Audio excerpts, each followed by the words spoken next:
Hoy les hablaré de una triple correspondencia. Una amiga hizo una tesis preciosa, no menciono ahorita su nombre porque no le he preguntado si quiere aparecer en los videos, pero hizo una tesis sobre iconicidad en literatura.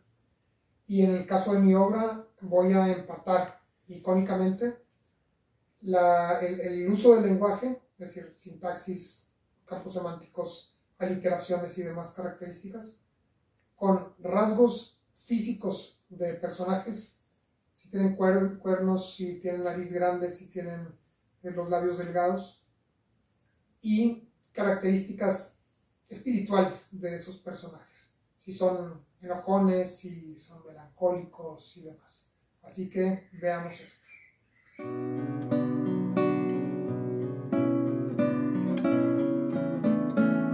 Felipe Montes.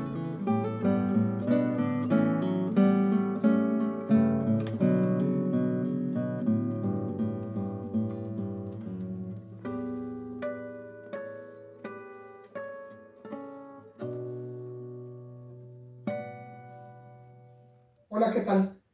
La iconicidad, tanto en artes visuales como en literatura, no implica un código de correspondencias entre algo y algo.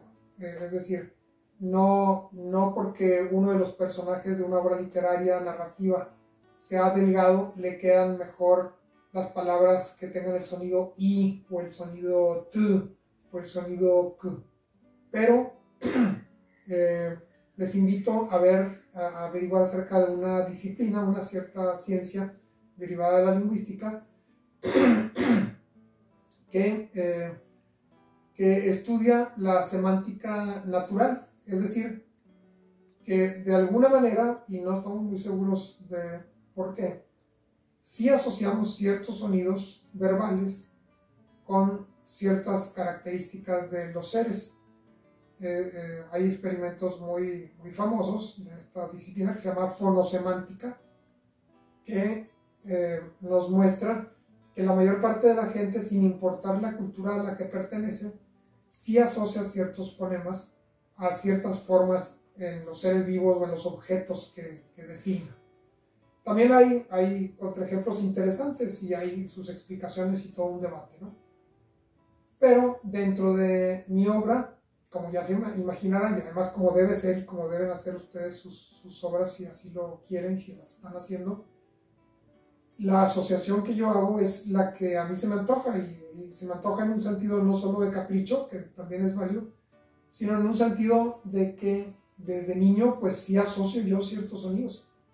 Y es muy curioso, en días recientes sí me ha tocado que por alguna comezón en la espalda tomo alguna pluma, me rasco, pero en el momento en que me rasco escucho internamente una cierta palabra, un cierto vocablo, o aparece en mi memoria algún objeto que vi hace mucho tiempo, o algún gato de cierto color con el que convivía de niño, y resulta que bueno, alguna correspondencia habrá de tipo acupuntura o de tipo experiencial, sinestésico, es decir, entre sentidos, ¿no?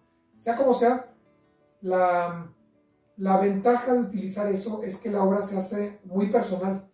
Y no solo se hace muy personal en ese sentido testimonial de yo les voy a platicar lo que pasé en mi infancia, lo que he sufrido, o mis alegrías y demás. Más allá de eso, se hace cognitivamente íntimo. Es decir, no sé por qué, pero cuando escucho tal palabra, lo que aparece en mi espíritu es tal o cual experiencia, o recuerdo, evocación, chispazo.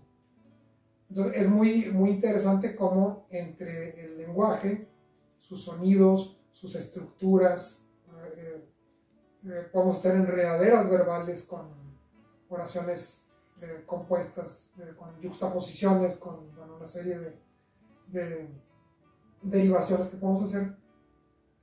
Y nuestros personajes pueden tener esas características físicas como delgadez, cuernos, lengua bífida, pupilas rectas, verticales, fuerza física, obesidad, velocidad, lentitud, paciencia.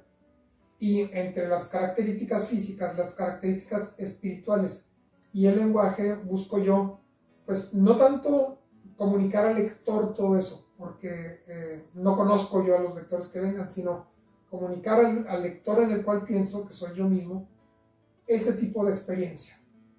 Este personaje ha tenido este pasado, por lo tanto tiene estas características espirituales. Físicamente pertenece a este linaje y ha tenido sus líneas ascendentes, han tenido este tipo de hibridaciones, de mestizajes, y por lo tanto el lenguaje que voy a usar para tratarlo, para describirlo, para narrar su pensamiento, va a ser este. A veces de manera muy consciente y muy establecida y muy calculada, a veces de manera muy espontánea, que nunca he creído que haya gran diferencia. Es decir, es simplemente un poco más de tiempo el que se le dedica, un poco más de atención, pero no hay tanta diferencia entre aquello en lo que nos concentramos y aquello en que no. Y lo que surge, espero, ¿verdad? Espero que sea lo que está surgiendo, ya dirán ustedes cuando lean La Hacienda de la Soledad, que hoy lo tengo por acá, y los demás libros. Si la experiencia cambia de una familia a la otra, de un momento al otro, de una etapa de la vida de un personaje a otra etapa, o de la misma etapa entre dos personajes. Entonces, esa relación íntima entre lenguaje, vida espiritual y vida física, quiero que quede muy, muy sólida, muy bien establecida, muy conectada, muy armónica dentro de mi obra Monterrey. Y bueno, de lo demás vamos a platicar a la siguiente. Muchas gracias por su atención. Gracias, Gerardo. Saludos.